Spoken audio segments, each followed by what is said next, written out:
Et donc on se retrouve aujourd'hui dans le livre du prophète Ésaïe au chapitre 9. Et on va lire, alors suivant les traductions, à partir du verset 7 ou du verset 8, selon comment ça se présente dans vos traductions. Le Seigneur envoie une parole à Jacob. Elle tombe sur Israël. Tout le peuple en aura connaissance. Éphraïm et les habitants de Samarie, qui disent avec orgueil et fierté: des briques sont tombées, nous bâtirons en pierre de taille. Des sycomores ont été coupés, nous les remplacerons par des cèdres. L'Éternel élèvera contre eux les ennemis de Rétzin, et il armera leurs ennemis. Les Syriens à l'Orient, les Philistins à l'Occident, et ils dévoreront Israël à pleine bouche. Malgré tout cela, sa colère ne s'apaise point, et sa main est encore étendue. Le peuple ne revient pas à celui qui le frappe, et il ne cherche pas l'Éternel des armées. Aussi l'Éternel arrachera-t-il d'Israël la tête et la queue, la branche de palmier et le roseau, en un seul jour. L'ancien et le magistrat, c'est la tête, et le prophète qui enseigne le mensonge, c'est la queue. Ceux qui conduisent ce peuple l'égarent, et ceux qui se laissent conduire se perdent. C'est pourquoi le Seigneur ne saurait se réjouir de leurs jeunes hommes, ni avoir pitié de leurs orphelins et de leurs veuves, car tous sont des impies et des méchants, et toutes les bouches profèrent des infamies. Malgré tout cela, sa colère ne s'apaise point, et sa main est encore étendue. Car la méchanceté consume comme un feu qui dévore ronces et épines. Il embrase l'épaisseur de la forêt, d'où s'élèvent des colonnes de fumée. Car la colère de l'Éternel des armées, par la colère de l'Éternel des armées, le pays est embrasé, et le peuple est comme la proie du feu. Nul n'épargne son frère. On pille à droite et on a faim. On dévore à gauche et l'on n'est pas rassasié. Chacun dévore la chair de son bras. Manassé dévore Éphraïm, Éphraïm Manassé, et ensemble ils fondent sur Juda. Malgré tout cela, sa colère ne s'apaise point, et sa main est encore étendue. Alors, ici, Ésaïe revient sur le sujet, un des sujets principaux de son livre prophétique, c'est la punition du peuple de Dieu. Et on voit, à partir du premier verset qu'on a lu, le verset 7, c'est que encore une fois, avant de déclencher le châtiment, Dieu avertit son peuple. Il a averti, on ne sait pas combien de fois déjà, c'est d'innombrables fois. Et avant de déclencher encore on va dire, le dernier jugement, celui qui va anéantir Israël en tant que nation, il avertit encore. Et cette parole qu'il envoie, il l'envoie d'abord sur le royaume du Nord. Jacob, Israël, c'est le royaume du Nord. Et il est dit que tout le peuple en aura connaissance. Dieu n'agit pas en cachette. Dieu ne fait pas confiance aux autorités. Donc, pour transmettre sa parole, puisqu'ils ne vont pas la transmettre, donc il fait connaître sa volonté à tout le peuple. Éphraïm, c'est aussi, c'est comme Israël, c'est comme Jacob, c'est un raccourci pour dire le royaume du Nord. Les habitants de Samarie, c'est la capitale du royaume du Nord. Si on n'a pas bien compris, c'est là que Dieu s'adresse en premier. Et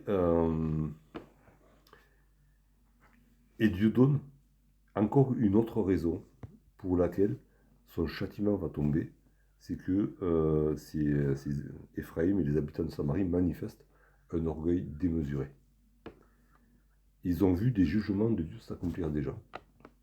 Ils ont vu des villes en ruine, les briques sont tombées. Ils ont vu les campagnes ravagées, les sycomores ont été coupés. Ils disent, c'est pas grave, on va reconstruire, et on va reconstruire plus solide. Et comme ça, au prochain coup, on va mieux résister. Mais en fait, ils n'ont pas ouvert les yeux pour voir que c'était déjà un jugement de Dieu. Ils deviennent complètement insensibles au fait que Dieu après les avoir avertis, les a jugés une première fois, et qu'ils ont déjà eu affaire à des invasions, et qu'il y a eu déjà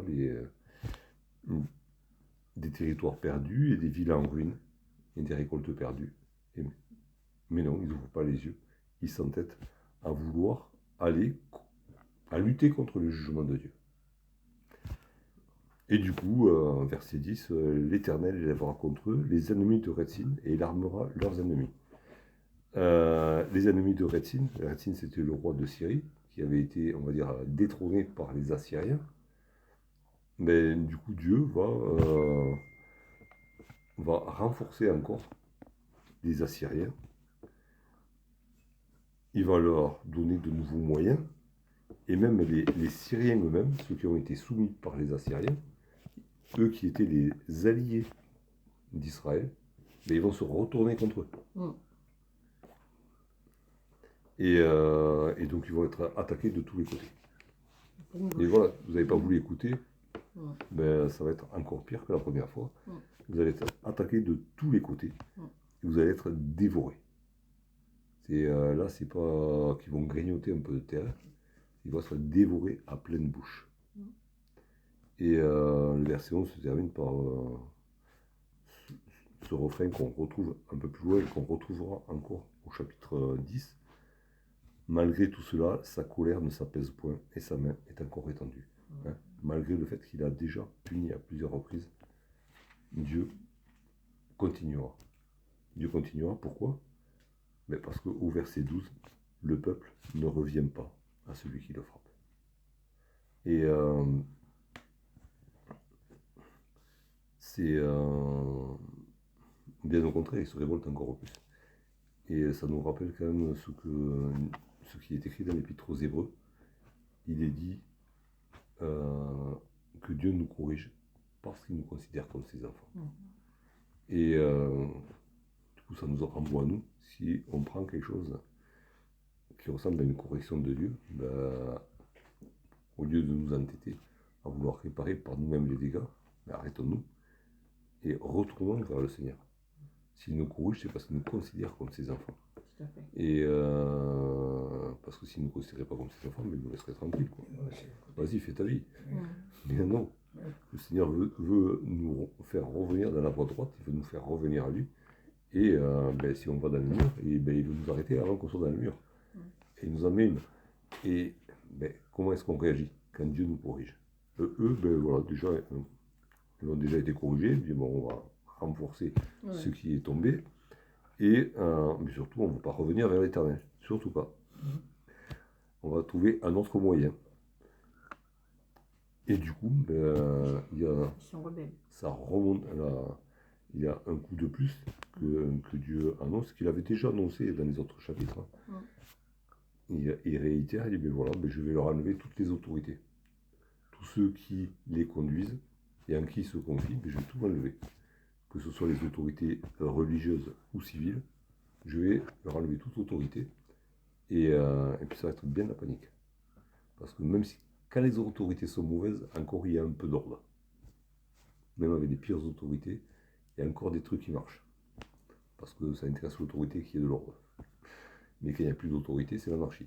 Oui. Et il lui dit, ben voilà, vous n'avez pas voulu de mon autorité, ben vous allez avoir l'anarchie. Et je vais enlever l'ancien et le magistrat, donc les autorités civiles, et les prophètes qui enseignent du mensonge, donc les autorités religieuses qui ne me respectent pas. Je vais vous en débarrasser en premier, et puis après vous allez vous débrouiller. Et il y a ce verset 15 qui est important. Il est écrit, ceux qui conduisent ce peuple l'égarent. Donc ok, les autorités mentent au peuple et l'amènent dans des mauvaises directions. Sans être complotiste, c'est quelque chose qui s'est vérifié tout au long de l'histoire. Hein, même si il y a des autorités quand même qui sont relativement droites. Mais souvent, ça s'est vérifié. Et pour eux, c'était sûr, c'était ça, les autorités prenaient des mauvaises décisions, et du coup, ils perdaient le peuple avec eux. Mais il y a la deuxième partie du verset qui est importante aussi. Ceux qui se laissent conduire se perdent. Attention, on a quand même les autorités qu'on mérite. C'est un peu ce que Dieu dit. Et pourquoi est-ce que le peuple fait confiance à des autorités dont il sait très bien qu'elles ne marchent pas droit? Et donc il y a la responsabilité de chacun, il y a la responsabilité des autorités, et il y a la responsabilité de ceux qui ont choisi ces autorités. Et on se retrouve avec quelque chose qui ressemble à quelque chose qui s'est vérifié tout au long de l'histoire aussi. Hein. C'est que, généralement, la masse du peuple se laisse conduire sans réfléchir. Et tout le monde marche dans la même direction, parce que tout le monde fait comme ça. Et même plus que ça, c'est que, à certains moments, au lieu de choisir des gens qui sont droits pour être dirigés, mais qui du coup imposeront une certaine discipline, ben, le peuple choisit des gens un peu tordus, bien tordus, mais qui les caressent dans le sens du poil. Et il y a un avertissement de l'apôtre Paul qu'il a écrit à Timothée, dans la deuxième épître à Timothée. Parce que bon, c'est bien gentil de parler de ce qui se passe dans le monde. Et c'est vrai que c'est vérifiable dans le monde. Mais malheureusement, ces choses-là, elles se sont aussi vérifiées dans l'Église et elles peuvent se vérifier encore aujourd'hui dans l'Église.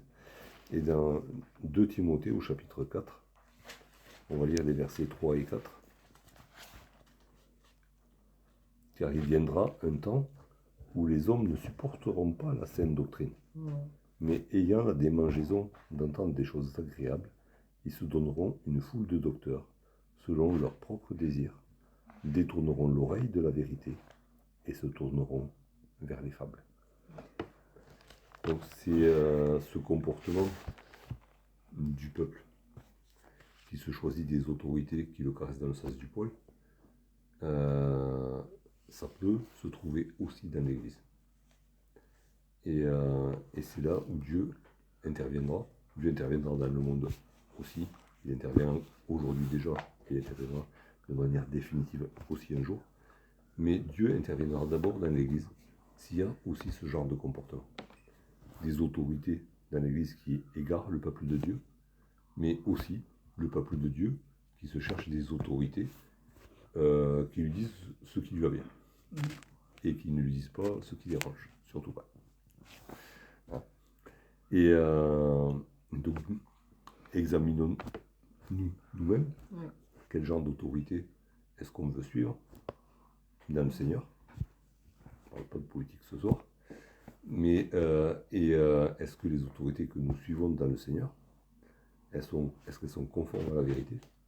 Ou est-ce qu'on a choisi des autorités, des repères, des prédicateurs, des gourous qui nous caressent dans le sens du poil et qui nous disent ce qu'on a envie d'entendre. Donc, tout le monde il est beau, tout le monde il est gentil, et tu vas y arriver parce que tu es le meilleur, par exemple. Ok. Voilà. Donc examinons-nous nous-mêmes et soyons vigilants, parce qu'aujourd'hui on peut être dans la voie droite, et puis petit à petit on peut s'en écarter aussi. Donc veillons sur nous-mêmes, veillons aussi les uns sur les autres, mais veillons d'abord sur nous-mêmes. Et on peut aussi aller voir dans le livre des Proverbes, si vous avez le temps. Bon, mais là, je ne vais pas y aller ce soir. Mais il y a tellement de versets qui nous encouragent à écouter la vérité, à ne pas nous détourner de la vérité, quoi qu'il arrive. Et du coup, bon, mais voilà, après, Dieu enlève les autorités. Il a vu ce peuple qui se perd, qui a résolu de se perdre en se choisissant de mauvais conducteurs. Et du coup, il y a quelque chose qui est assez horrible là, c'est que Dieu ferme son cœur, même aux veuves et aux orphelins de ce peuple-là. Lui qui se définit comme le défenseur de la veuve et de l'orphelin, et dit, ben non, j'ai plus de pitié pour eux. J'ai plus de pitié pour eux.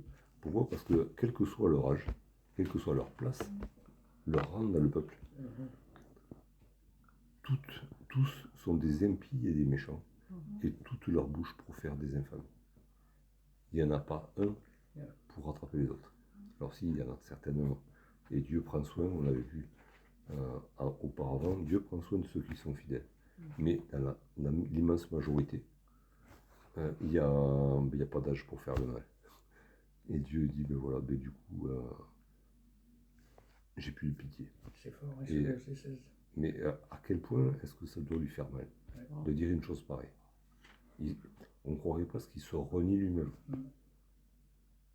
Alors, on va y revenir tout à l'heure sur la colère de Dieu, mais à quel niveau est-ce qu'il a dû être offensé dans sa sainteté pour en arriver à renier les veuves et les orphelins? Ok. Je dirais que ce n'est pas aussi difficile à concevoir que ça.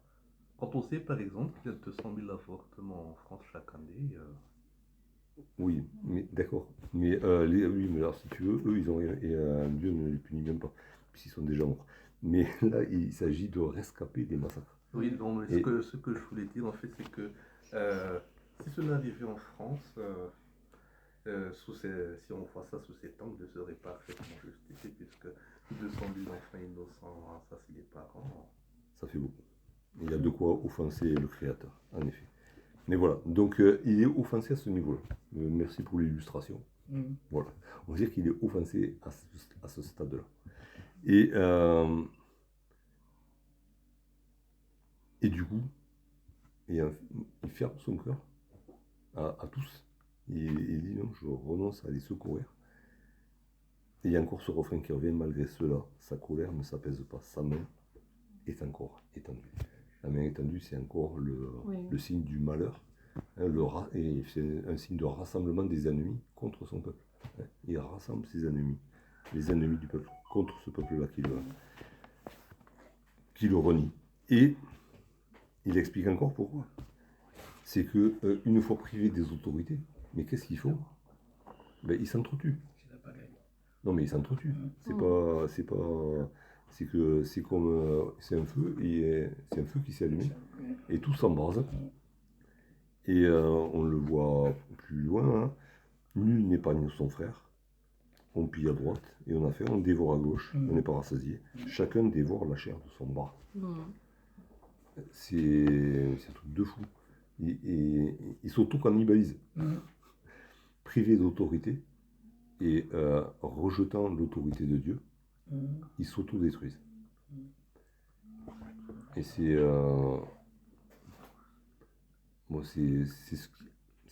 une illustration de ce qui arrive quand Dieu nous livre à nous-mêmes.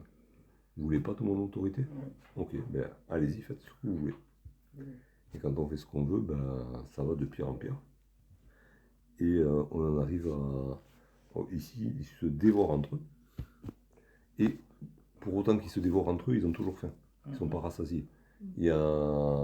Parce que bon, c'est pas comme si bon les gars, je vais piller chez mon voisin et après je me pose et je suis bien. Non, c'est qu'une fois que j'ai pillé mon voisin, ben, il faut je vais piller l'autre et l'autre parce que j'ai toujours envie. Il y a toujours une envie insatiable de plus. Parce que Dieu n'est plus celui qui est tout en tous. Dieu n'est plus celui qui satisfait tout le monde. Alors, ben, j'ai toujours besoin de plus, de plus. Et même, il dit, chacun dévore la chair de son bras. Alors, c'est pas qu'il se bouffe, il se surtout on mange, mais c'est pour montrer qu'il mange son frère. Et si on le ramène à l'église de Jésus-Christ, il est dit que nous sommes un seul corps. Et comment est-ce que dans ce corps, on peut se manger les uns les autres? Et pourtant, c'est cet avertissement que Paul donne aux églises de Galatie, dans Galates au chapitre 5.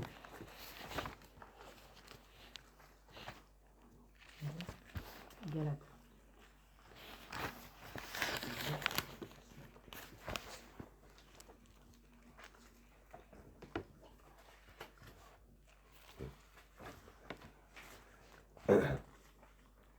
Galates chapitre 5, à partir du verset 13. Plusieurs tourne. C'est après. Tellement petite dépression. Ouais. Après 2 Corinthiens. Ça reste collé. 1 Corinthiens, 2 Corinthiens, Galates. Ah ben, Juste avant Éphésiens. moi j'ai fait, alors, ben oui, Galates 4, c'est ça? Galates 5. 5. Oui, c'est ça.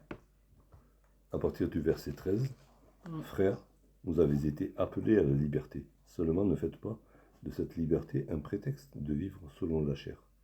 Mais rendez-vous par l'amour, serviteurs les uns des autres. Car toute la loi est accomplie dans une seule parole, celle-ci, tu aimeras ton prochain comme toi-même.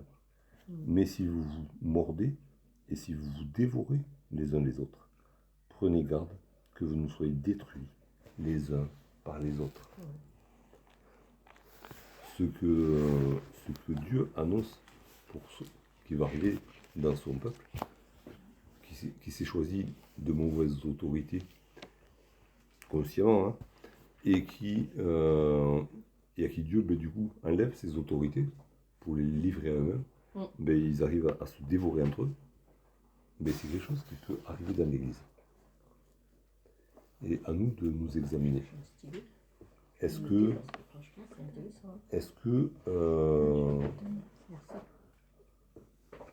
un moment donné, est-ce qu'on n'est pas comme ces gens-là qui se dévorent entre eux? Il y a une qui sont sous, on va dire, qui ont une faim tellement insatiable que Dieu ne leur suffit plus et il faut qu'ils dévorent leurs frères et sœurs. Qui ont si peu d'amour pour les frères et les sœurs qu'ils n'hésitent pas à les manger vivants. Moralement, hein, ou même des fois financièrement, ça arrive aussi. Mais avoir un comportement qui détruit le frère, la sœur. Parce que Dieu n'est plus l'autorité. Parce que quand Dieu est l'autorité, c'est l'amour qui règne. Dieu est amour, et si Dieu règne dans l'Église, c'est l'amour qui règne, et il n'y a pas ce genre de comportement. Mais alors, encore une fois, examinons-nous nous-mêmes, où est-ce que nous en sommes déjà en tant qu'individu, enfant de Dieu, mais aussi en tant qu'Église. Est-ce que dans notre manière de vivre entre nous, est-ce que nous sommes gérés par l'amour de Dieu, ou est-ce que nous sommes soumis à nos propres convoitises, et que du coup, pour assouvir nos convoitises, on marche sur les frères, sur les sœurs, pour être plus grand que eux, pour avoir la meilleure part, pour être reconnu, pour se faire plaisir, en gros. Et c'est sérieux parce que si on fait ça, en fait, on va être détruits les uns par les autres. Même celui qui croit gagner, en fait, il va être détruit. Oui. Et toute l'Église va être détruite. Oui. Donc, soyons vigilants. Ne laissons pas un petit grain de ce comportement entrer dans notre fonctionnement. Parce que si on en laisse un petit peu, petit à petit, ça va tout gripper, ça va tout détruire. Un peu de levain fait lever toute la place. Ouais. Donc, soyons vigilants. Hein, ce que Dieu annonçait pour son peuple et qui s'est réalisé, de la même manière, ça peut arriver pour l'Église. Si nous ne sommes pas vigilants, si nous ne nous soumettons pas chaque jour à l'autorité de Dieu, qui est amour, et qui fera régner l'amour dans l'Église. C'est le seul moyen. Et du coup, attention aux autorités qu'on se choisit. La seule autorité valable dans l'Église, c'est Jésus-Christ. Après, il y a des hommes de Dieu qui sont bien. Ils sont limités dans ce qui est bien. Mais il y en a qui se proclament hommes de Dieu et qui ne le sont pas aussi. Et sachons choisir, sachons examiner et bien réfléchir avant d'accorder notre confiance à qui que ce soit.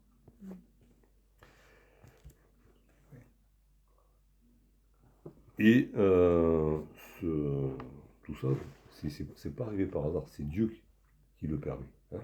Il dit, c'est par la colère de l'Éternel, encore une fois, on parle de la colère de l'Éternel, c'est par la colère de l'Éternel que ces choses arrivent. Dieu est en colère contre son peuple. On va voir, on va y revenir tout à l'heure. Et il permet, et il laisse la porte ouverte. Il avait retenu pendant un certain temps, on va dire, l'esprit du monde de complètement pourrir son peuple. Et là, il laisse la porte grande ouverte. Allez-y, faites à votre tête. Et du coup, c'est la panique totale. et c'est développé encore derrière, hein. Il y a une tribu qui dévore l'autre tribu. Et puis après, une fois qu'ils se sont bien entretués, ils se disent, ah ben si on allait encore attaquer les autres. Hein. Et donc on voit déjà à la fin du chapitre 9 cette catastrophe qui commence au nord et qui arrive jusqu'en Juda, au sud. On va s'arrêter là pour ce soir dans la lecture. Mais d'une part, soyons vigilants, nous, sur les autorités qu'on choisit dans l'Église et qui doivent refléter l'autorité de Dieu. Parce que la seule autorité dans l'Église, c'est Jésus-Christ. C'est la seule autorité, c'est lui, c'est la tête de l'Église. Et soyons vigilants au fait que la parole nous enseigne que nous sommes un seul corps. Et que si on en arrive à s'auto-cannibaliser, c'est qu'il y a un gros problème. Il y a un gros problème. Ça arrive à des grands malades mentaux de se manger un membre. Il faut qu'il soit vraiment grave. Mais en arriver à faire ça, c'est que vraiment il y a un très gros problème dans l'Église. En fait, c'est qu'on ne respecte plus l'autorité de Jésus-Christ. Et donc du coup, on a vu 2 fois ce refrain, malgré cela, tout cela en plus, hein, parce que c'est pas rien, hein, sa colère ne s'apaise point, sa main est à corps étendu. Et on se trouve là devant l'Éternel qui est en colère. Et c'est choquant. C'est choquant parce que, d'une part, la colère de l'Éternel, elle est violente, très violente. Et que c'est pas forcément l'image qu'on a de Dieu. Hein? On parle du Dieu d'amour, on parle du Dieu qui fait miséricorde, du Dieu qui pardonne. On l'aime bien ce Dieu-là. Hein? Mais ce même Dieu-là, c'est le Dieu qui est saint, qui est juste, et qui du coup, à un moment donné, laisse éclater sa colère. Et c'est intéressant parce que, bon, c'est répété à plusieurs fois dans ce passage. Et ailleurs dans le livre du prophète Ésaïe, il y a quand même un verset qui prend le contre-pied de cela, apparemment, mais qui nous explique du coup ce qu'est la colère de Dieu dans Ésaïe au chapitre 27.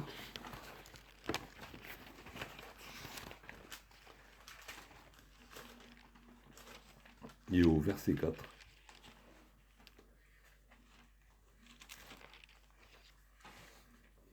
Alors, c'est un autre passage qui nous parle de la vigne de l'Éternel, et que je n'avais pas relevé l'autre fois. On y reviendra. Mais Dieu dit qu'il replantera sa vigne, hein, sa vigne d'Israël, et qu'il la protégera, une fois qu'il l'aura replantée. Cette vigne dont il avait abattu la haie, il avait détruit la clôture pour qu'elle soit envahie.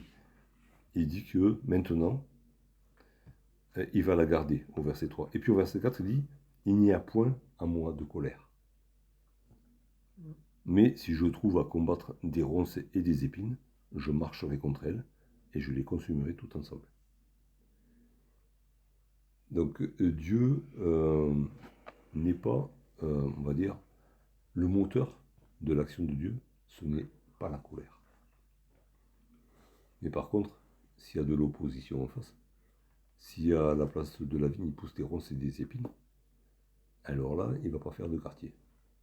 Okay, il va protéger sa vigne à n'importe quel prix. Mais du coup, c'est le moteur de l'action de Dieu, c'est l'amour. La colère, c'est une manifestation de sa lutte contre ceux qui s'opposent à lui. Mais c'est pas sa nature. Et 10 fois dans la Bible, il y a quelque chose qui est dit au sujet de Dieu, que Dieu dit de lui-même, d'ailleurs. Et je pense que la première fois où c'est écrit dans la parole, c'est dans le livre de l'Exode, au chapitre 34.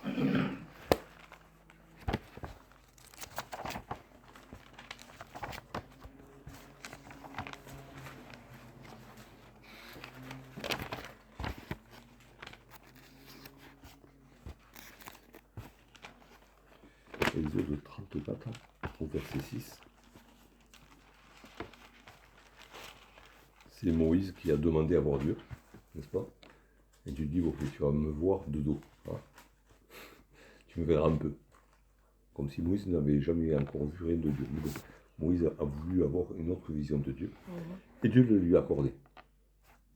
Et au verset 6, il dit, et l'Éternel passa devant lui et s'écria, l'Éternel, l'Éternel, Dieu miséricordieux et compatissant, lent à la colère, riche en bonté et en fidélité. Et cet attribut de Dieu, lent à la colère, enfin misérieux et compatissant, lent à la colère et riche en bonté, c'est répété 10 fois dans l'Ancien Testament, notamment dans le livre des Psaumes. C'est dit et répété et répété. La nature de Dieu, ce n'est pas la colère. Dieu n'est pas un Dieu colérique. Dieu est un Dieu patient, un Dieu miséricordieux, un Dieu compatissant pour le pécheur,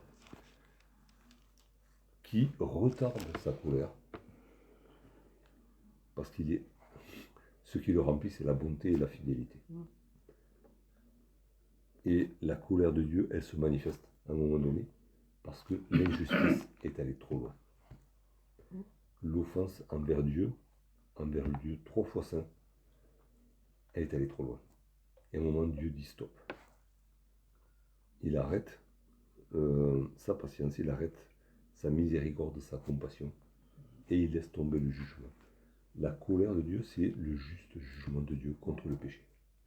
Ce n'est pas un caprice de Dieu, c'est le juste jugement de Dieu qui est juste et 3 fois saint. Alors soyons vigilants sur nos vies, parce que ce Dieu que nous aimons, parce qu'il a manifesté envers nous sa compassion, sa bonté, sa fidélité, sa miséricorde, et qu'il la manifeste tous les jours. Parce que pourquoi est-ce qu'il la manifeste? Parce qu'il nous aime. Et surtout aussi parce que Jésus-Christ a payé pour nous le prix de nos péchés. Ben, ce Dieu, il est aussi un Dieu juste et saint. Et sa colère, son juste jugement peut tomber selon ce qu'il décide. Et ce n'était pas juste valable pour le peuple d'Israël, c'est valable pour l'Église de Jésus-Christ aussi. Il y a l'épisode d'Ananias et de Saphira. Ils ont décidé de marcher contre Dieu, de mentir à Dieu. Le jugement est tombé direct. Ils savaient ce qu'ils faisaient. Ils n'avaient pas besoin qu'on leur répète. Ils avaient été assez avertis. Si Dieu a frappé, c'est que c'était pas un truc involontaire.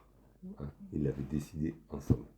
S'ils l'avaient décidé ensemble, c'est que c'était vraiment dans le fond de leur cœur et que c'était bien ancré, ce comportement. Et bien, le jugement est tombé. Que dit Dieu par la bouche de l'apôtre Paul quand il parle du repas du Seigneur? Celui qui mange et boit le pain et le vin sans discerner le corps du Seigneur, mange et boit un jugement contre lui-même. Et c'est pour ça qu'il y a parmi vous beaucoup de malades et que certains sont morts. C'est la colère de Dieu. Pourtant c'est le même Dieu qui est compatissant, qui fait miséricorde, qui pardonne, qui est lent à la colère. Mais quand il lâche sa colère, elle tombe. Et il ne fait pas semblant. Il est Dieu, il est tout puissant. Donc soyons vigilants pour nous. Alors oui, il est bon de se rappeler que notre Dieu, il n'y a pas de colère en lui. Il n'y a pas de péché en lui. Il n'y a pas d'intention de faire le mal. Il n'y a pas d'intention, il n'est pas tenté par le péché. Il ne veut pas la mort de celui qui meurt. Mais il est juste et saint. Et après avoir offert son pardon, s'il est rejeté, ben, il exerce sa justice. Et soyons vigilants dans les décisions que nous prenons individuellement et aussi dans l'Église. Soyons vigilants pour savoir qui nous suivons. Est-ce que nous sommes gouvernés par Jésus-Christ ou si nous sommes gouvernés par nos propres désirs, en nous choisissant des autorités qui nous plaisent bien. Parce que c'est le jugement de Dieu et sur ceux qui ne lui sont pas fidèles. Et encore plus s'ils se proclament de lui. C'est l'Éternel recommence à faire rappel à notre comportement. C'est toute la Bible en fait. Toute la Bible nous dit examinez-vous vous-même. Examinez-vous. De peur que ce Après, soit moi qui vous juge. tout le temps, tout Si le temps. c'est toujours dans l'Épître aux Corinthiens, là, quand il parle de la Sainte Seine. Mm. Si nous nous jugions nous-mêmes, nous ne serions pas jugés. Mm. Si nous sommes lucides sur notre état et que nous demandons pardon, Ouais. ben Dieu n'exercera pas sa justice. Dieu ne va pas lâcher sa colère. Il va pardonner. Mais si on ne s'examine pas soi-même, ou si on s'examine aussi, c'est pas grave, on continue pareil, à un moment donné, la colère de Dieu, elle arrive. Et c'est marrant parce que ça m'a. Alors, une petite parenthèse que j'ouvre. Je parlais avec ma belle-sœur qui est algérienne.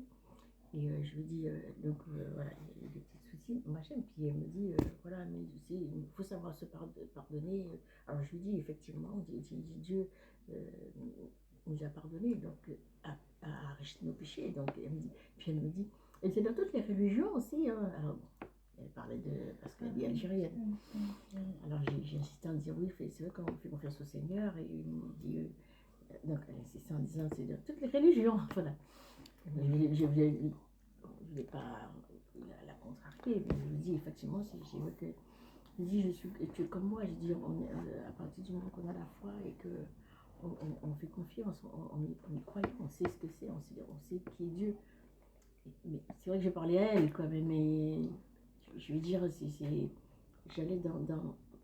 je suivais ma pensée et j'allais dans ma direction. Et c'est vrai que je dis, il faut savoir déjà reconnaître nos péchés et puis faire un travail sur nous avant, parce que c'est pas les autres qui vont d'ailleurs, j'ai dit, le seul qui a à juger, c'est Dieu. Il n'y en a pas d'autre. Donc on était sur ça cet après-midi et là, et c'est vrai que là, C'est toujours à nous de nous juger nous-mêmes. Enfin, Dieu nous donne cette opportunité. Oui. Il dit, examine-toi toi-même, sois au clair avec toi-même, devant moi.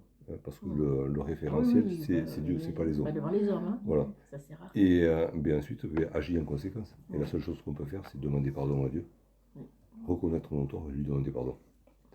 Parce que si on ne fait pas ça, ben, on s'expose à son jugement. Mais c'est tellement facile de juger l'autre, Bah, de voir oui. l'autre.